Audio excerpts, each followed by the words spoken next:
Hello there, everyone. Welcome to Solutions, Not Just Problems. We are your hosts, Vanessa K and Be Real. Be Real, how you doing today? Seems like everything's pale since we came back from Rhode Island. What do you mean by pale? You mean the Yeah, cloudy skies we got up here? yeah, the cloudy Yeah, skies, the yeah, yeah, excitement levels down now. yeah, yeah. We're back though. We're back. We took a little break with the Fourth of July holiday, and then coming off of the visit to Rhode Island, we took about a week off, and I don't know if anybody got a chance to see last week, but we posted the interview that took place in Rhode Island at the Juice 93.7 with DJ Finesse and his team. So Had a if anybody wants blast. to check that out, you'll have an opportunity to see the repeat. And I sent that out to about 60 people or so via text, and then sent it out on LinkedIn and various channels. So you get an opportunity to check that out. It was a really interesting interview. What did you think about it? I got some feedback, and a couple of them said that we put out some real good nuggets on that. Real good advice, real good nuggets, especially the word transparency caught on. Um, Not doing being the jack of all trades and the master of nothing. That one caught on. So, yeah, well, I got some good feedback. I think it's an interesting one. If people, if you're interested, go on out there and listen to it. I think you'll be pleased. Yeah, and the good thing about it, one thing I liked about it, it was interesting because a buddy of mine was talking about, hey, I'm gonna listen to it. I said, you know what? I said, when you're in the car, keep in mind this is audio, so it's not a video. I said, so just kind of put it through your Bluetooth or listen to it in the car. And he said, you know what? That's a good idea. And he did that for 30 minutes. He came back. He said, you know what? That was a real interesting interview. Mm-hmm. It was a lot of humor, a lot of, like you said, information that people may not have known about us and may not have known about the podcast and so forth. So it's really interesting. I Yeah. thought, and I thought it was fun. I thought the host, both of our hosts did an excellent job. I thought you did a great job with your voice and everything, and letting people know And that that was another topic, my voice. yes, the solution's not just problems. Okay, let's hear it. Let's hear it. Solutions, not just problems. See, that's what I'm talking about right there. That's what I'm talking about. Somebody told me I have that 900 voice back in Yeah, the I told you, you could do voiceovers very easily. Um, Oh, it, goodness. it's professional. It has all that you're looking for. You pronounce the words correctly. It's professional, Sometimes. articulate, huh? Sometimes. I mean, we all, mispronounce words, so that's not a big deal. Oh, yeah. Anyway, anyway, yeah, everything is going good. I'm glad to be back. And one of the things I wanted to tell you too, when we talked about this, is we are now going to be twice a week on Tuesdays and Thursdays at 3 p.m.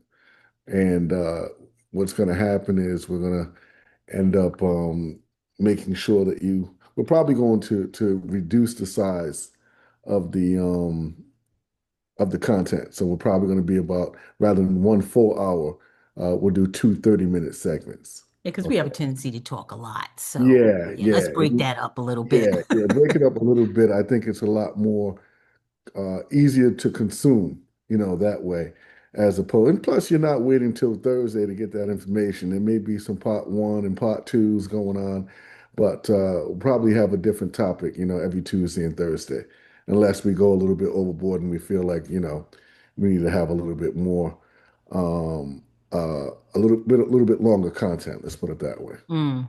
Yeah. All right. So we're back down to back in the nitty-gritty of our content, and we're starting off with credit this week. Managing credit and how to 10 things we need to know about credit. Managing personal credit is an essential part of our financial health, right? Credit refers to your ability to borrow money and repay it over time, typically tracked through a credit score. Effective credit management involves using credit responsibly, making timely payments, keeping debt levels low, and regularly monitoring your credit report. Good credit can help you secure loans at lower interest rates, rent an apartment, or even land a job. By understanding how credit works and adopting smart financial habits, you can build and maintain strong credit that supports your long term goals. Today, we're going to talk about the 10 things you need to know about credit and how it impacts you. One is a credit report. A credit report is a documented history of an individual's borrowing and repayment activity over a period of time. A credit score is an evaluation of a borrower's creditworthiness, reflecting their ability to pay, to borrow and repay funds over time. So, when speaking on credit, often we hear the words credit report and credit score. They are not to be used inadvertently. They both serve two different functions. Be real. We know that a credit report is made up of a borrower's borrowing and repayment patterns. What does a credit score look like and what does it do? A credit score is an indication of how you've been able to manage credit over a period of time. And your credit score actually changes monthly or can change monthly depending on the activity that's taking place. All it's doing is it's telling you about your ability or the chances are that you're going to pay something back. Okay. Um, and the credit score often allows you to get credit without someone actually looking at your credit report. Okay. And the credit report tells you the activity. The credit score basically tells you, where you fit as far as how you've managed credit during, let's say, a 30 day time span. So it's almost like a criminal record. I shouldn't say it Yeah. like that, but a background Yeah. check. It's a Yeah. history of your Yeah. spending, by buying and spending patterns. Yeah, every 30 days, that information of how you've managed credit is reported to the credit bureau, and if you happen to be late, it can have an adverse effect. And if you pay on time, it has a positive effect. And that's why a lot of times when people go to borrow money and they don't have a very good credit score, and they're like, well, I've got the money to be able to pay. Yeah, but you haven't demonstrated in the past your ability to manage it. It's not about whether you have the money to be able to pay. It's about your ability to be able to manage credit. And that is going to be reported to the credit bureaus, which is Equifax, TransUnion, Experian. And this is what the creditors or the people that you're borrowing money from will go by. So it sounds like having no credit can affect your credit as well. Your score as well can have a negative impact on your credit score when you have no credit. Yeah, because it doesn't show a payment history. It doesn't show a borrowing history or your ability to be able to manage credit over a period of time, and most creditors want to see that you've been able to really have good credit, to be able to manage credit probably about 5 to 7 years, Hmm. being able to manage it during that time to really have, a good credit history. So let's get into that. Some factors that affect your credit score, right? One being a payment history. Mhm. So, as a former credit advisor, what can you tell our audience about a payment history? What Uh, makes up a healthy payment history versus one that needs improvement? One way you're paying on time each and every month, um, every 30 days. That 30 days is very important. Once it goes into that 31st and 32nd day where you're actually late, and keep in mind, if you're a couple of days late, you can always call up, speak to a representative, ask them if they can perhaps waive the late fee if they're charging you. If you haven't done it, often, a lot of times they'll allow you to waive that fee. It also, um, don't panic and say, "Oh, I'm a week late. I'm not going to pay it until the next month." No, go ahead and make arrangements to get that paid because the one thing you don't want to happen is it show up as being 30 days late. And that's where it can adversely affect your credit report as far as your payment history, but also impact your credit score as well. Oh, yeah. And working with credit, sometimes it's not 30 days, like a credit card. Sometimes, isn't it? Sometimes it's like 28 days, Well, that's when the interest kicks in. the interest kicks in. Yeah, yeah, but with most credit card companies, it's 30 days. Uh, Okay. yeah. So, but like you said, you might want to check with the creditor to find out what the terms are of borrowing because that stuff changes all the time. Now they've got this thing where if you're getting a credit card, they're charging you an annual fee. That's a big thing. You know, after a certain period of time, the interest rate increases to a ridiculous interest rate, above 24%. You might start out with 0% or 5% or what have you. And then all of a sudden, after a certain period of time, the interest rate increases dramatically. That's why it's important that you really take a look at the documents that you're signing before you go ahead and take on that debt from a particular credit card company. Yeah. I'm thinking you use that card to buy a burger and then you get the bill and it's like $35 with all the fees on it and everything else just to buy one small item. Yeah, it happened to me. And check this out. I ended up getting a credit card. They gave, said you've been approved, blah, blah, blah. This is about 6 months ago. So I'm like, all right, $1,000 credit card, no big deal. You know what I'm saying? I'll get it, use that for gas and so forth. So I get the credit card, I get the bill in the mail. Now I've used it for gas and a couple other things, and maybe $50. I've got $145 balance on here. Yeah, that was Go back and look at the an check. expensive gas. Yeah, no, no, no. When I went back and looked at the documentation, it actually says there's an annual fee for $95 per year, Mm, and that's up front. That's not mm, something that they put on the back end. Okay, right. so just keep that in mind when you're applying for credit now. There's all these little tricks that they're doing that we need to pay attention to. Read the fine print. Yes. Credit utilization. That is how much you of your available credit is used, right? Uh, and an example of that would be, let's say you have a credit card and the line is $1,000, right? And you've used 300 of it. Your credit utilization rate is 30%. That $300 is 30% of that $1,000. So B, what's a healthy utilization rate? It's funny you mentioned 30%. Anything under 30% is considered to be a healthy utilization ratio.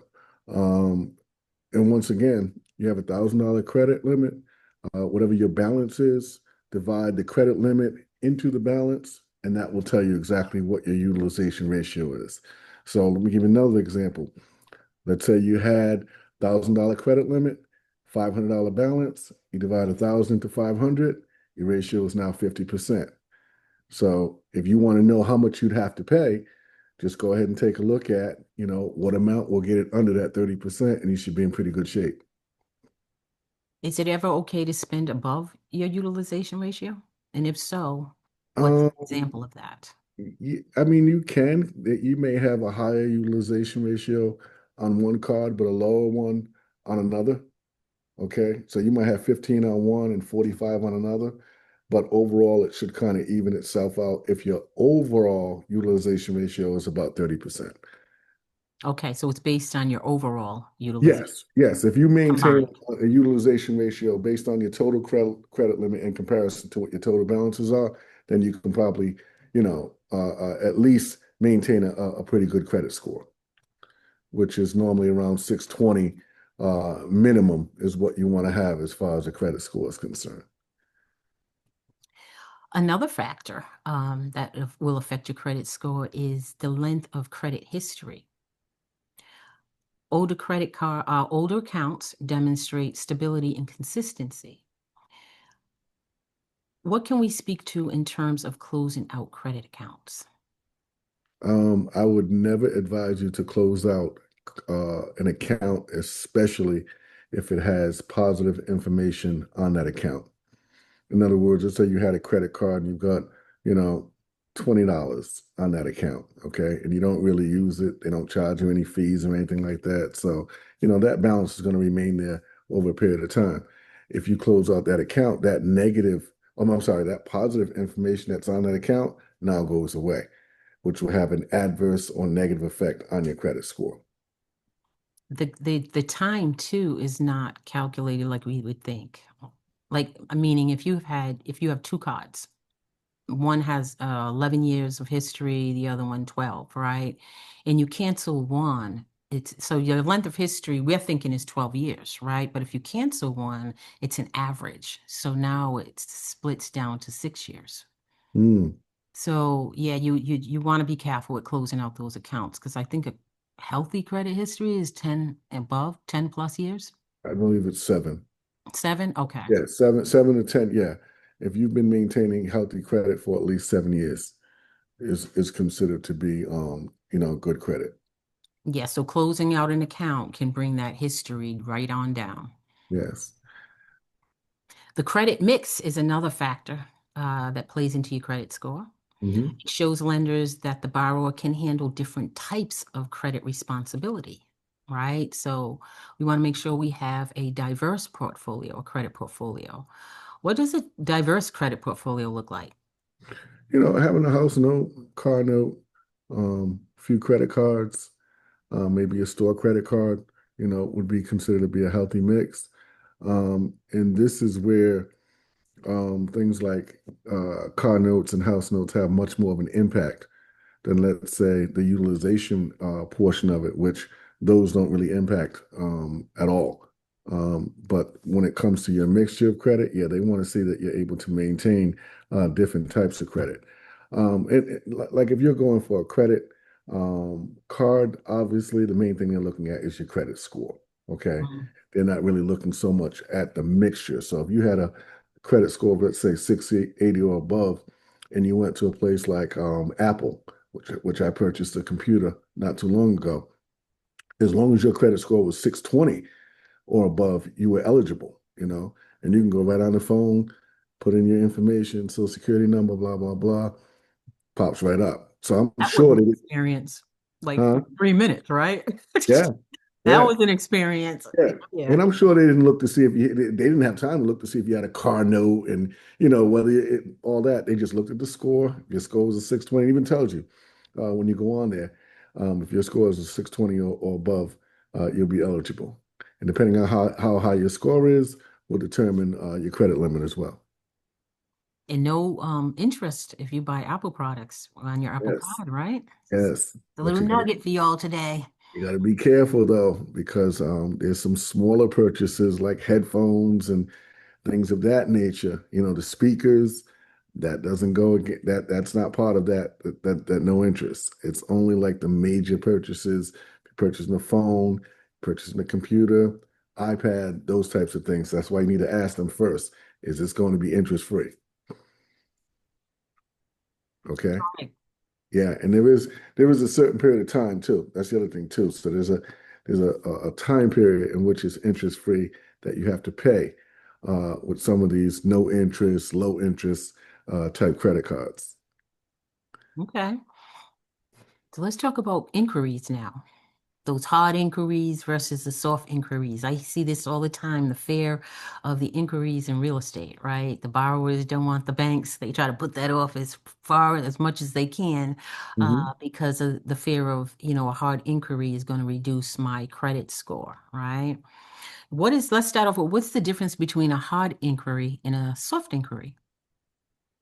A hard inquiry is basically one that can have an impact on your credit report and your credit score, and a soft inquiry does not. In other words, if you're looking for a job, that would be considered a soft inquiry. What we're talking about with Apple, okay, with the Apple card, if you were declined, that would not impact your credit report. That would be considered a soft inquiry as well. Now, if you're purchasing a mortgage, I believe you have a time period. Is Yes. this correct? Yes. Which you can actually do what they call rate shopping. And if you might want to talk about that for a minute. Yeah, rate shopping is just that. You can shop for a mortgage as many times as you want. You can go from bank to bank, lender to lender within 30 days. Mhm. So anybody that pulls it up, like the next lender, you come out from one lender into the next one, the next lender will see that you're shopping for a mortgage, and you only get dinged that hard inquiry one time, no matter whether you went to one or 12 lenders in that 30 days, you only get hit one time. Exactly. Okay. Is there a significant impact when it comes to hard inquiries, though? Like, how much does your score go down? I mean, is it a big I don't think, I think it's only a few points because when I've done it in the past, there's never been like a significant drop. It probably could drop maybe 20 to 30 points at best, but chances are it kind of evens itself out. It normally increases over a period of time. So it's not something that um, is going to necessarily have a huge impact on your credit score. Okay. Unless you're, let's say you are shopping for a mortgage and your Mhm. score is like right at that Yeah. 620, Yes. right? That Yes. might be Yes. where it will uh, Exactly. affect you. Exactly. But if you're in the sevens, high sevens, mid sevens, it's not going to impact you that much. And in fact, I believe once you get over like a 720 to that 750 area, there's no difference between that and an 800 credit score. Mm. To get to that certain level, there's really no difference in terms of your ability to be able to acquire credit and get, favorable interest rates. Well, we're going to close out this segment with factors that do not affect your credit score, and that would be income, age, marital status, or race. Those four things do not have any impact on your credit score. It's funny you mentioned that too. I just want to say this right quick because a lot of times people believe that, depending on where you live or, your background and your race, that can impact your ability to be able to Mhm. get credit. And that's not true. For the most part, if you have the a good credit score, a good credit history. Now, there may be some, credit out there that's really highly competitive. Like if you're trying to get a business loan, that type of thing, you have to have, $10 million in sales and that type of thing. Of course, that can be, kind of difficult. But if you're just trying to apply for a mortgage or a car note, if you qualify, chances are you're going to get it. You're going to get it. Oh, Yeah. absolutely. Well, with that said, we're going to stop, pause for a quick break, and we'll be right back, everybody. Welcome back, everyone. Okay, so now we're going to open up with multiple credit scores, the multiple credit scores that exist. FICO is one of them that's used primarily by lenders for mortgages, loans, big ticket items. Vantage is also another one. It's a credit score jointly developed by the three major credit bureaus. So that's a different type of credit score, but it's comprised of the bureau um, agencies, which is Equifax, TransUnion, and Experian. These are most used for educational purposes, not necessarily by the lenders. The lenders are using the FICO. And then there's custom or alternative scoring models like the CE score, credit expert, insurance scores, and these are used by different insurance companies. They're used more to assess risk. Um, being in credit, be real. What can you Mhm. tell us about these different types of credit agencies? Um, Now, the other three major credit reporting agencies um, can be used um, in comparison to how you've been able to manage credit. So it kind of takes a look at, okay, uh, who's been reporting to Experian, who's been reporting to TransUnion, and who's been reporting to Equifax. Some creditors may report to all three. Some may just report to two out of the three. Some may just report to one.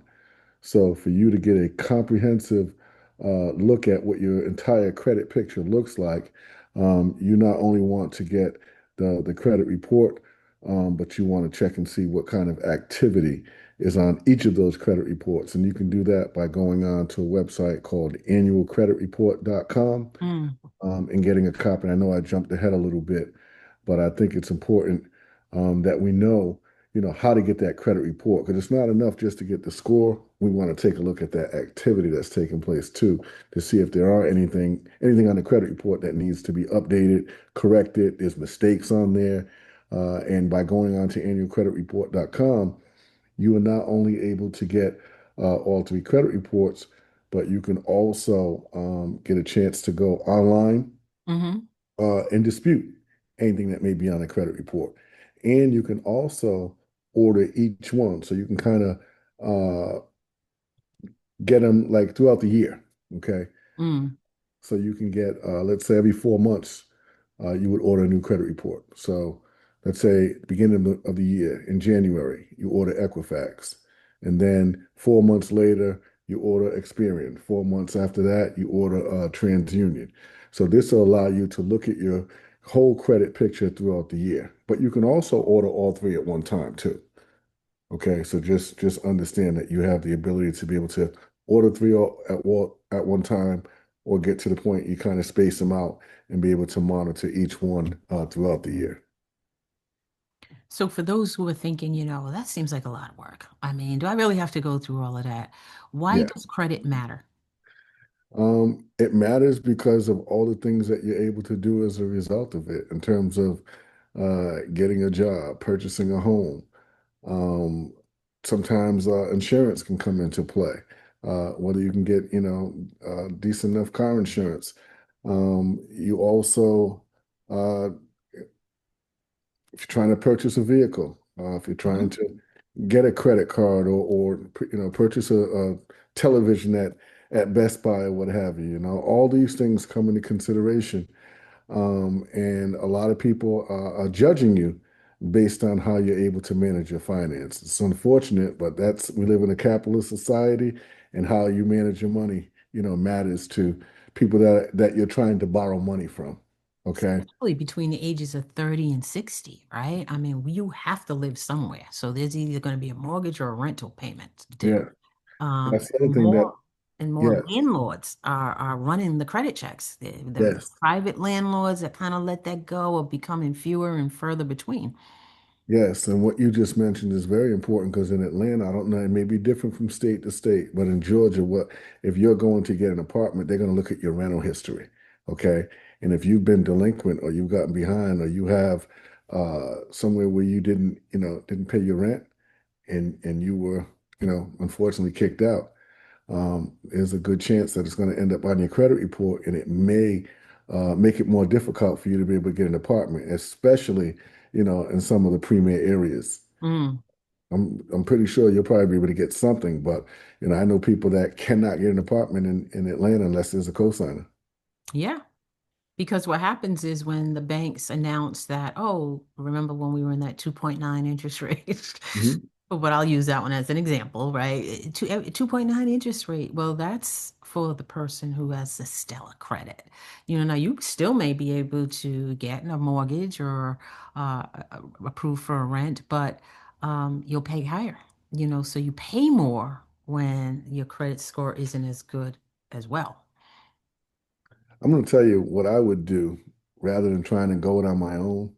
If I had a credit issue, I was trying to rebuild credit, or, I had something on my credit report that didn't look right, or I was having trouble, managing my finances and so forth, I would speak to a reputable credit counseling agency. Okay. And you can just do a Google search or what have you on credit counseling in your area to find out what's available. They'll sit down, pull a copy of your credit report from all three bureaus in most cases. They can discuss your credit score. They can go over your personal finances and help you to put together a spending plan or a budget. There's so many things that they can do to help you to get back on track from a financial perspective. And I worked for a counselor. I worked as a counselor, I'm sorry, for about 10 years. And Mm, just tell you, it was a great experience. I did it part-time for a little while in Rhode Island, then I went to Atlanta, and then I became a financial educator, where I went out into the community and taught people about credit. But I can tell you, having, spoken to thousands of people, I mean, I had people in the office crying, and, people that were yeah. contemplating, whatever. I mean, it gets it gets that serious. Couples that are ready to split up. And we were able to sit them down and come together with a strategy, or put together a strategy for them that helped to, in some cases, save the family. You Yeah. know, yeah. Well, to recap this segment, some of the things that can hurt our credit we already talked about is late payments, high balances, closing old accounts. But also, there's two more. Co-signing loans Mm. can damage, and parents find themselves doing that, co-signing for Hmm. the children, and trusting in their children, and then the children go left. That can really damage credit. Yes. Or applying for too much new credit all at once. So Hmm. when you want to apply, you want to kind of spread that out. Uh, Applying, for credit. Be careful and be cognizant of that. Yeah. I just want to talk really quickly about taking on someone else's debt or being a co-signer. Mm. Everybody understand this. When you do that, it's essentially your debt. Okay. Hmm. So understand that if that other person doesn't pay it, you're still going to be responsible for it. So if you feel uncomfortable and you think that the person that you're co-signing for is going to be responsible, my advice would be don't co-sign. Right. Trust your instincts. Unless you're able, because I can tell you right now, at least 50% of the time that I've seen this, okay, things have gone south. Oh yeah. Yeah. Okay, where either the child or the spouse or what have you decided they weren't going to pay it anymore. And here's the other thing too: your girlfriend and boyfriend, husband and wife, you split up. Okay, now all of a sudden, what you co-signed for, I'm no longer going to pay that note anymore because I'm not with you anymore. That's right. Okay, That so like has I no room said, for feelings. yeah, as long as you're able to take on a debt, it's kind of like investing, okay? If you're an investor and it doesn't hurt your pocket in terms of you being able to pay your bills, okay, then go ahead. Invest that 20, 30 grand, no big deal, okay? But if it's going to get you to the point where, you're no longer able to handle your household and you take on that car note of $1,000 and all of a sudden, you find yourself, not being able to pay your mortgage or your rent each month, you need to think twice about co-signing Oh a yeah. loan for anybody. And Oh the yeah. school loan is another one too. And I've seen that happen where, some parents are responsible for $800 to $1,000 per month. Okay, and And it that sounds child done great. failed. Yeah, see, see, You know, partied himself out of no, no, no, school. no, no, no. See, we might have to edit this part out because All right, no, all right. no, no, no, no. This is good. This is good because I've seen that too, where you've signed your name on the dotted line for that 30, 40 grand, okay, and now this student or this so-called student decided they're gonna drop out. Look, I was that student. Okay. Oh my goodness. Yeah, and Oh, now, and let me tell you something. You can't get rid of student loans, people. Two, no, two, no. two, two types of debt you can't get rid of. Student loans, IRS. Okay? Right. And you can't even write them off in bankruptcy or anything like They're that. not going nowhere. Uh-uh. They're Yeah, I not. paid my mother back, needless to say. Yeah, so and that's the other thing too. If you owe the IRS, that's another thing we didn't mention. Oh, That yeah. can also be included on your credit report as well. Okay? So if you Oh, have wow. I didn't know that. They Yeah, yeah. If IRS. any delinquency, you know, because what they're trying to do is they're trying to actually show, okay, what has been your payment history, throughout your that 7 to 10 year 10 period. years, yeah. Yeah. So they're trying to see how you've been Yeah, that able to makes manage sense. all different types of debt. So if you become delinquent, you ignore the IRS, it can end up on your credit report. Mm. It takes a while. They're not really trying to penalize you. And let me just tell you, if you happen to owe the IRS, call them up, make a payment arrangement. Okay. Yeah, they're pretty They'll, easy to work with. they'll work with you. Yes. And their interest rate is not ridiculous. Maybe like, I believe it's like, I think it's 8%. Don't Yeah. quote me on it, but it used to be 8% when I was in the counseling world. But you do not want that to spiral out of control. Trust me. No co-signing Listen, student loans. huh? No co-signing student No, loans. no co-signing, period. Right. Unless you're willing to take on the debt and own it yourself and say, you know what? Hey, I took it on. I'm responsible for it. I can pay it back. No problem. That's it. It's almost like the borrowing concept, right? If somebody asks you to borrow, you give it to them, you just write it off. I just write Oh, it off. I'm not getting that back. I got an amount. I got an amount for you. Yeah, What's it's the it's $20. Yeah. It's don't come asking me to borrow $20 and think, well, I don't need to talk to him no more. I got my 20. But I'm gonna tell you that is because after 20, when you start talking about 50, 100, I'm sorry, I take that personal. That's a sheer sign of disrespect, and there's no way you don't know you owe me 50 or $100. Oh yeah, I know. There's just, Uh-huh. and every time I see you shaking my head, hey, you want a beer? Now, what I want is my It's hundred my dollars. $500 back I gave you 3 years ago. Oh man, let me just tell you, yeah, $20, folks. I think all of us can walk away saying, you know what, 20, 10, $20, I own you now That's for that B Real's 10%. max, Huh? okay? Y'all don't go over 20. Ah, whatever you feel comfortable with. Some people might say 50 or 100. That's cool. To me, after $20, I'm good. That's it. That's it. All right, on that, we are going to pause. We'll be right back, people. Welcome back, everyone. Okay, Be Real. So let's talk about how to improve your credit score now. What are some ways that we can improve our credit score? Because I don't want anybody leaving here thinking that it's too late. It's never too late to correct your credit score. And Right. sometimes we can correct it. It happens a lot faster than we think it will, you Yeah. know? So tell us some ways that we can fix our credit. The first thing, like we talked about earlier, is to pull a copy of your credit report and see where you stand at this point in time. The next thing is to probably take the credit report because I'm not sure if they're able to pull the credit report right at that counseling session that I told you about. Okay. Mhm. And in the meantime, write down your income and expenses. So now, when you have that one-on-one appointment, which you can do by telephone, you can do online, or you can do in person. Okay. And the session normally takes anywhere from 30 minutes to an hour. So it doesn't take that long. Write down your income and expenses of what you have coming in and what you have going out each month. Get a copy of your credit report. I would suggest that first time to get a copy from all three. Go on to annualcreditreport.com and sit down and speak to a counselor. Now, if you feel comfortable doing this on your own, okay, and you have experience in looking over a credit report, most of the time, unless it's really messy and there's a lot going on, like in the delinquency and bankruptcy and you've gotten behind with, you've gotten evicted from an apartment. Okay. Sometimes you might see like an old, AT&T bill or, an old cable bill that's sitting out there that you didn't know was there. Uh, Mhm. Go ahead and take action with that. Okay. Go ahead and get that resolved.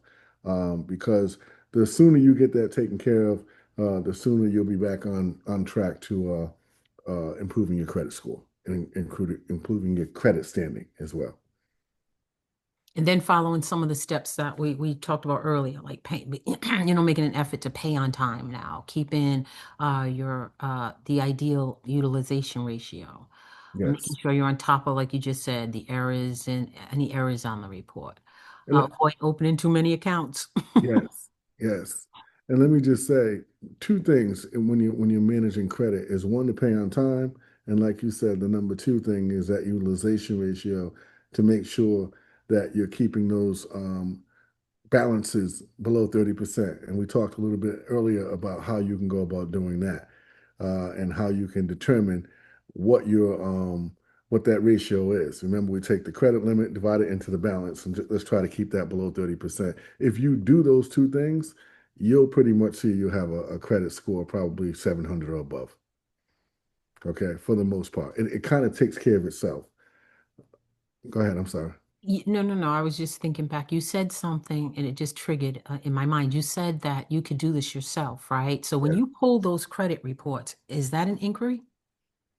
No, that's a soft Okay. inquiry So as it would well. be a soft Yeah, inquiry, so yeah, you won't hurt yourself that's by another pulling it. example. Yep, pulling your credit report will not impact your credit score. Great question. All Um, right. yeah, So and there are credit. other ways that you can pull a copy of your credit report, but like annualcreditreport.com allows you to do it for free, and everyone in the country is able to do it. And the good thing I like about it is it allows you to make any corrections that you may need to make, and it'll walk you through it too as to what you need to do. They'll give you, information on how to resolve the issue that you're having. If you happen to dispute something, you can do it right online. Okay, and they'll do the investigating right there, and right then and there, and it's something you can do from sitting in the kitchen at your kitchen table.